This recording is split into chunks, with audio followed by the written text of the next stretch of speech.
Researchers are closing in on a major cancer breakthrough. There's a new test called the liquid biopsy that can trap cancer cells in the blood and help doctors come up with a more personalized treatment plan for each patient.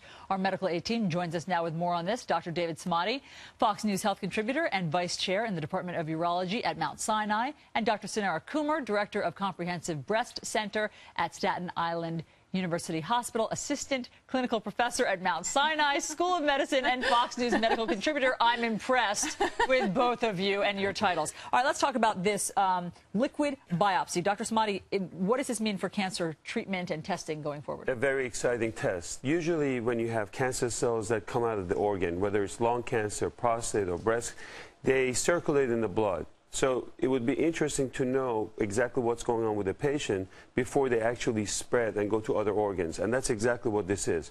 Through a nanotechnology, we're able to filter the blood through certain chips, computer chips, where they can detect where these cancer cells are, what type they are, whether the chemotherapy or medication is actually working.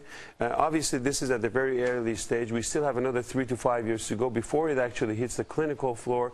There are about 25 companies that are working on this, but it's extremely exciting. Before it actually becomes a real spread, where we catch them now with biopsies or CAT scans and MRIs, now we can interrupt that cycle and really give the patient the best cure. It sure sounds promising. All right, let's move on to this incredible story of this North Carolina mom named Amy Moore. She suffered something called sudden cardiac death, though obviously she's young. She's only 38 years old. The way doctors treated her, the fact that she had no pulse and basically was considered dead, was they froze her. Dr. Kumar, explain this.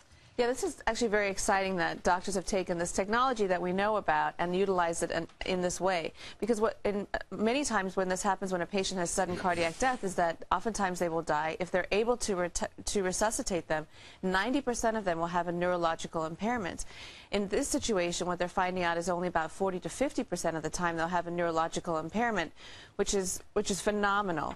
But what they're doing is they're freezing the brain, essentially, slowing down the metabolic demands of the brain, and that way allow it to heal and to rest while they give the blood supply back to the brain. So it's very exciting. It sure is. Wow, it's such a brave new world. All right, Dr. Kumar, Dr. Samadi, thanks so much for joining us. Thanks so much. All right, more Fox